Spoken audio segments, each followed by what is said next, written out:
नमस्कार। इन खबर में आपका स्वागत है। आम चुनाव 2024 के लिए बड़ी हलचल के बीच बड़ी खबर आ रही है कोलकाता से। जी हां, वहां के हाई कोर्ट के जस्टिस लोकसभा चुनाव में कूद सकते हैं।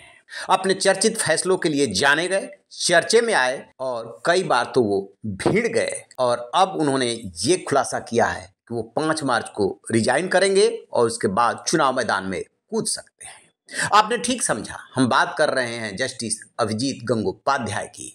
उन्होंने 3 मार्च को एक इंटरव्यू में इस बात की जानकारी खुद दी है कि 5 मार्च को वो त्यागपत्र देंगे और उसके बाद कोई पार्टी ऑफर करती है तो चुनाव भी लड़ेंगे। वो कह रहे हैं कि मेरी आत्मा मुझसे कह रही है कि जज के रूप में कार्यकाल समाप्त हो गया है। वामपंथी दलों कांग्रेस या भाजपा में से किसी में भी शामिल होकर के लोकसभा चुनाव लड़ सकता हूं। 5 मार्च को राष्ट्रपति, सीजेआई और हाई कोर्ट के चीफ जस्टिस को इस्तीफा भेज दूंगा।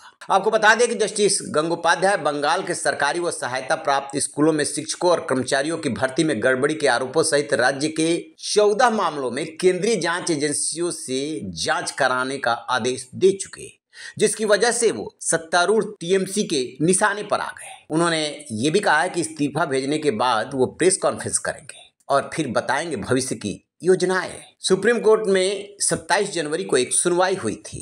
कलकत्ता हाई कोर्ट के 2 जज जस्टिस अभिजीत गंगोपाध्याय और जस्टिस सोमेन एक फैसले को लेकर के भिड़ गए थे।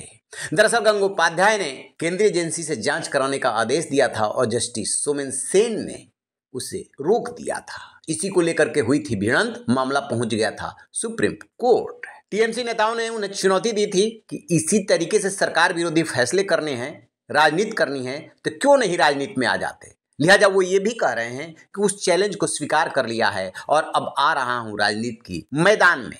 एक जज इस तरीके से फैसले के बाद यदि चुनावी राजनीति में कूदता है तो इसका क्या संदेश जाएगा? आपकी क्या राय है? कमेंट बॉक्स में जा करके कमेंट जरूर कीजिएगा। रहिए बेखबर, देखते रहिए इन खबर। Thank you.